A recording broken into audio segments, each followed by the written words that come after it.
रात का समय था। दिल्ली के बाहरी इलाके की सुनसान सड़क पर एक कार अचानक बंद हो गई। चारों तरफ अंधेरा और सन्नाटा था। युवक ने मदद के लिए मोबाइल उठाया, लेकिन नेटवर्क नहीं। तभी दूर धुंध में एक पुरानी हवेली दिखाई दी। गेट टूटा हुआ था और उस पर लाल रंग से लिखा था, यहाँ मत आना। मजबूरी में युवक उसी हवेली की ओर बढ़ा, पर उसे अंदाजा नहीं था कि ये कदम उसकी जिंदगी बदल देगा। ये हवेली कभी इलाके की सबसे आलीशान कोठियों में गिनी जाती थी। इसके मालिक थे ठाकुर रणवीर सिंह, एक अमीर जमींदार जिनका नाम सुनते ही लोग कांप जाते थे।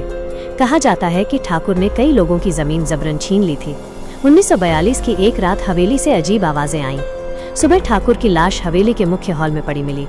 उसकी छाती पर खून से लिखा था, लालच का अंत यही है।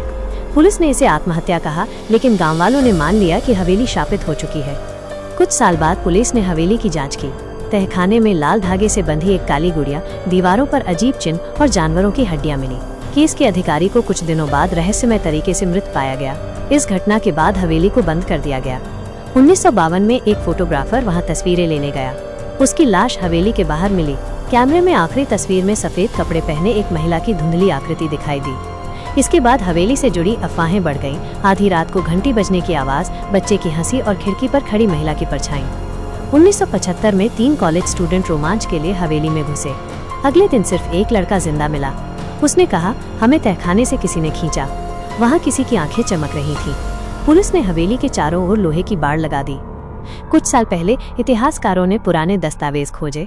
असली रहस्य सामने आया। ठाकुर की एक बेटी थी माइनस राधिका। ठाकुर ने उसकी शादी जबरदस्ती करनी चाही, जबकि राधिका किसी और से प्यार करती थी। ठाकुर ने उस युवक को हवेली के तहखाने में मार डाला। राधिका ने ये सब देखा और उसी रात हवेली की छत से फांसी लगा ली। गांव वालों का मानना है कि राधिका की आत्मा आज भी हवेली में भटक रही है। तहखाने में मिली गुड़िया राधिका की बचपन की थी। आज ये हवेली खंडहर बन चुकी है। सरकार ने इसे नो एंट्री जोन घोषित कर दिया है। हवेली का एक कमरा आज तक बंद है, जिस पर बड़ा सा लोहे का ताला है। गाँव वालों का कहना है कि अगर वो कमरा कभी खुला तो बड़ी विपत्ति आएगी। कहते हैं कि हवेली के हर कोने में राधिका की चीखें और रोने की आवाजें गूंजती हैं।